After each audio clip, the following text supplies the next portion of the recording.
It's one of the most volatile conflict zones in Colombia, the Catatumbo region on the border with Venezuela. It's here where we met a commander from the 33rd Front of a dissident FARC rebel group. The FARC officially laid down its weapons in 2016 under a peace deal with the government, but some factions rejected the agreement or later returned to arms.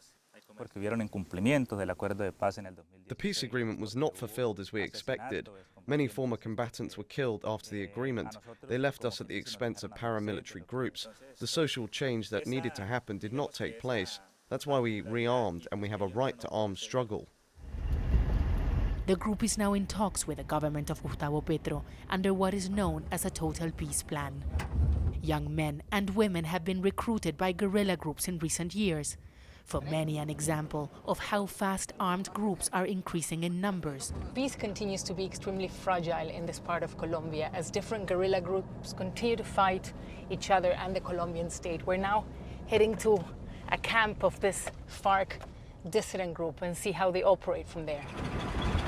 We drove for about an hour, where the absence of the state is clear all around the area. Then we had to walk up in the mountains until we found a temporary camp. They say they have to change locations every week, so they avoid being tracked down by government forces or by other armed groups like the ELN, whom they have been fighting against for the past years. They say drone strikes have become frequent as guerrilla groups and the military use them to wage war. This is a camp for about 20 fighters, and this is the place where they eat, they sleep, and they also treat the wounded. This is a nursery where they can even operate when there's people injured during a firefight. Most of those here do not want to show their face, except Commander Miller, who says he has been part of the FARC since he was a teenager. In Catatumbo, war and drug trafficking are deeply intertwined. Control of the territory means control of the coca leaf production and the cocaine trafficking routes, which have been driving this conflict for decades. Drug trafficking is the fuel for this war and has allowed guerrillas to fight. But guerrillas don't exist in the country because there is cocoa.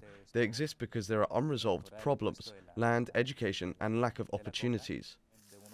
Colombia is heading towards an election that could reshape how the state confronts armed groups through negotiations or force. Fighters here say they have survived for decades and are ready for whatever comes next.